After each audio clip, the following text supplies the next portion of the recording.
আসসালামু আলাইকুম বন্ধুরা। তো এখন চলে আসলাম সিলাইতে। তো যেখানে যেখানে দাগগুলা দিয়েছি এই অনুযায়ী এখন টিকিনগুলো আমি দিয়ে নিব। প্রথমে আমি মাঝখানে টিকিনটা দিচ্ছি, এটা এখনও কাটিনি, টিকিন দেওয়ার পরে কেটে নিব, মাঝখানে আলাদা করে দিয়ে দেব। তো এভাবে টিকিনটা নিলে একবার সমান হয়ে যাবে আর কি।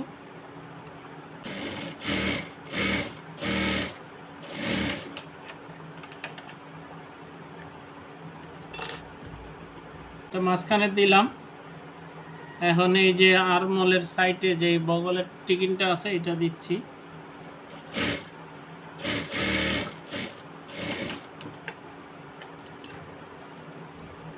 এই যে টিকিন, এখন এই সাইডে টিকিনটা দিচ্ছি।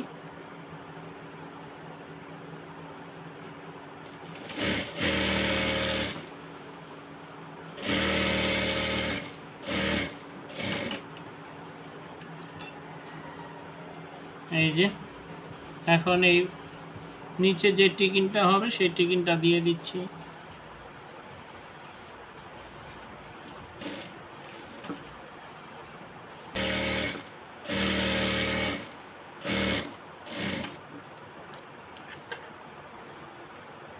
এই যে বন্ধুরা, এক পাশের টিকিনটা হয়ে গিয়েছে, এখন এই পাশটাও টিকিনটা দিয়ে নিব।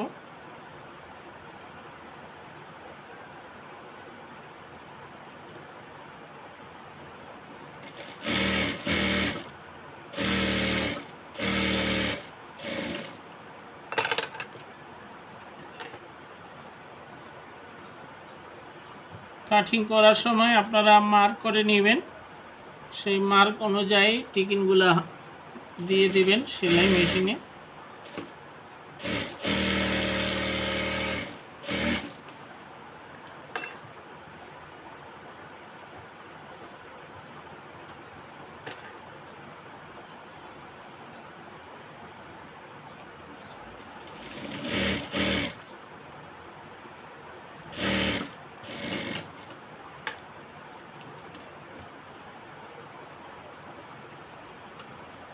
এই যে দেখেন টিকিনগুলা হয়ে গিয়েছে।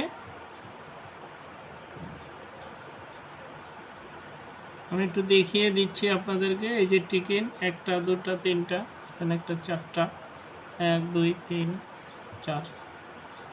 এখন এটাকে মাঝখানে কেটে দিয়ে দিব। এটা আগেও কাটতে পারেন, পরেও কাটতে পারেন, তবে এইভাবে করলে আপনার জন্য সুবিধা হবে। টিকিনগুলো ঠিক মতন পয়েন্টে পয়েন্টে বসবে। তো যাই হোক, আপনাদের যেভাবে সুবিধা হয় ওইভাবে টিকিনগুলো করে নেবেন। এটাও মিল আছে, এই যে দেখেন। এখন আমি বাটন প্লেটটা বসিয়ে নিচ্ছি।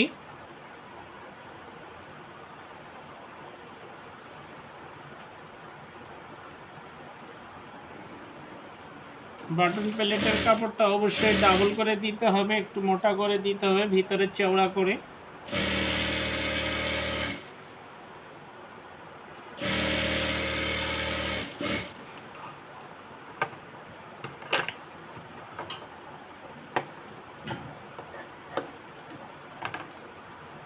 এখন এটাকে উল্টিয়ে এই যে দেখেন, এই যে এখানটাতে একটা সিলাই দিয়ে দিব।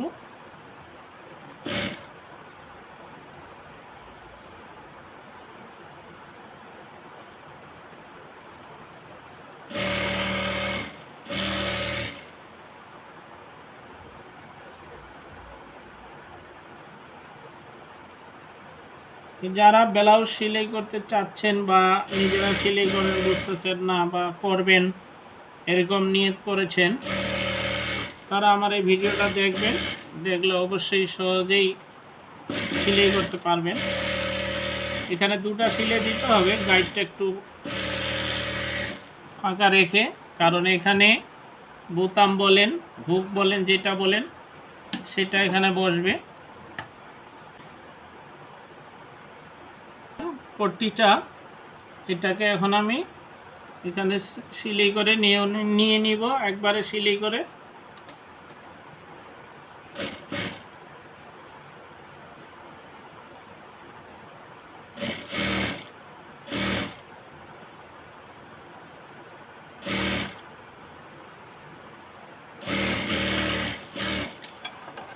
এই যে সেলাই করে দিয়ে দিলাম। এখন একটু কাট বসিয়ে দিব।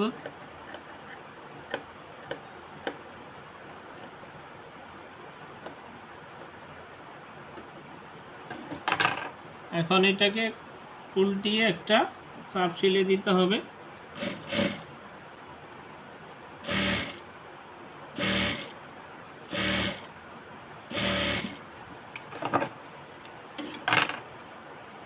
দেখতে পাচ্ছেন কিরকম হয়েছে। এটা আমি আপনাদেরকে একটা পার্ট সিলাই করে দেখিয়ে দিলাম, এভাবে সেম অন্যটাও হবে আরেকটা পার্ট। সবাই ভালো থাকবেন। আসসালামু আলাইকুম ওয়া রাহমাতুল্লাহ।